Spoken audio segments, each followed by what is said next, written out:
like we said, from the Trump administration versus what you see now? Okay. The big difference in my business is fuel. The cost of fuel last year, $43,000 in fuel. You know, under the Trump administration. Previously, that number was like $34,000. Right.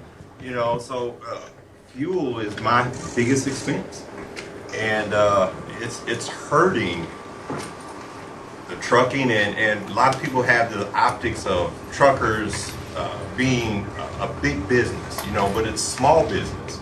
Average fleet size is 8 trucks, small business, and it's really strangling the small business owner. You know. Now, what about the fact that they want you to go to all electric trucks within a short period of time, and Exactly. it doesn't work because No. of many things, but it doesn't work. What about that? The infrastructure won't support it at all. It's antiquated.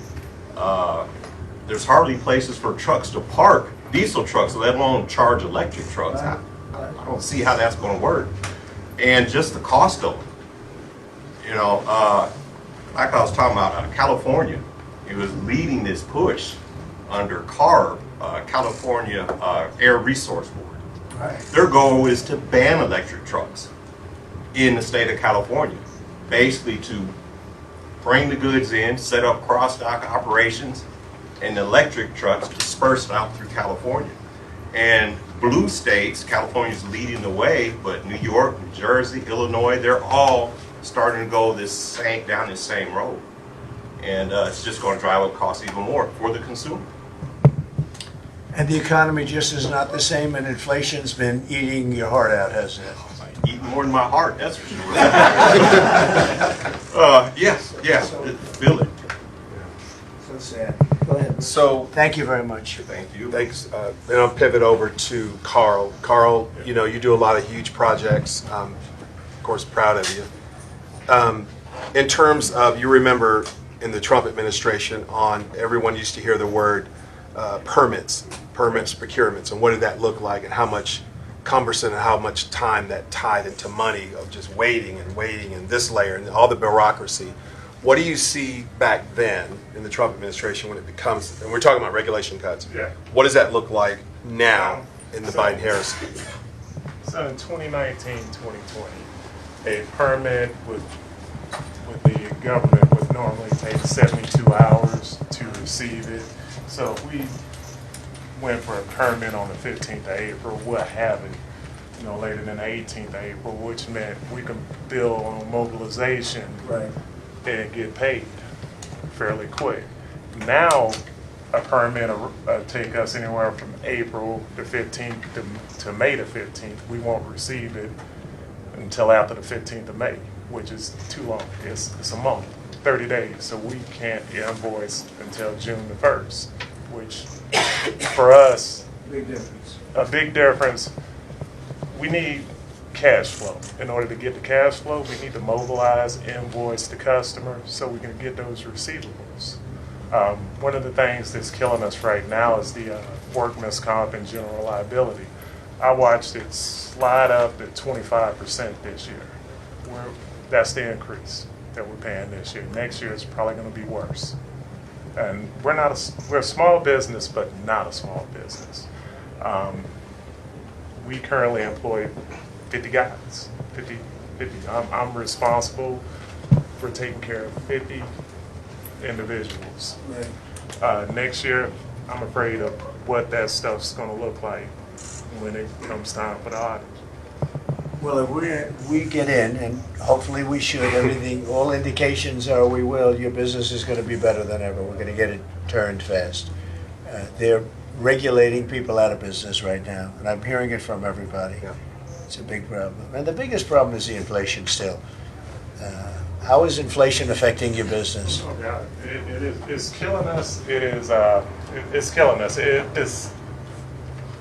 It's hard to go back to your customer and increase on them because you're not going to win the job. So you have to eat it and move on. So it's killing your bottom line. The profits, the margins have dropped from when you were in office, 25, 30%. Now we're down to 12, 15. So that's where we are because we have to eat that part. of the gas costs. And does the customer pay for the inflation, or do you pay for it? Huh? We pay for it. Yeah, sort of both probably, but you pay for it. We can't increase. We'll get it back. Yeah. We'll get it back. We'll be back where we were, but better. Right. No, that's Thank right. you. Bruce, go ahead. Okay, so and I'm glad you addressed the workman's comp insurance. That was something we It's a big talked deal. about. It's big. So I'm going to pivot over to, I know you talk about housing, you know, your real estate guys, some real estate folks in here, in terms of what the contrast during the Trump administration. We had 2.5, 2.8 interest rates at 30-year, 15-year rates, et cetera. I'm going to pivot over to my business colleague Kamala Jones here, who's been in the industry for a long time. I'm sorry, I won't take too long because I don't, you don't look like it, but it's been a while. And so what did, during the Trump administration, I know you've sold millions and millions of dollars worth of homes, kudos, in terms of the culture and climate of, let's just say, black customers that are buying homes versus what you're seeing now, with some of that being 8+% and getting harder to qualify. What contrast from then from what you see now as in the real estate business? Well, you used to be able to, in the black community, the housing was more affordable. Right. Let's just say in the Georgia market, Right. they could, purchase something for $250,000.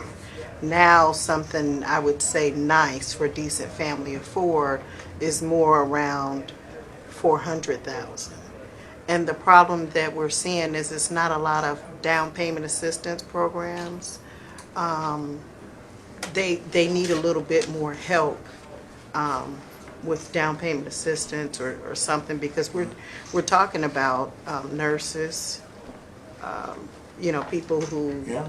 are what do you call that? The people who that are in the hospital industry. They're People with good jobs with good jobs. and good money, but they still can't afford to have the American dream, can they?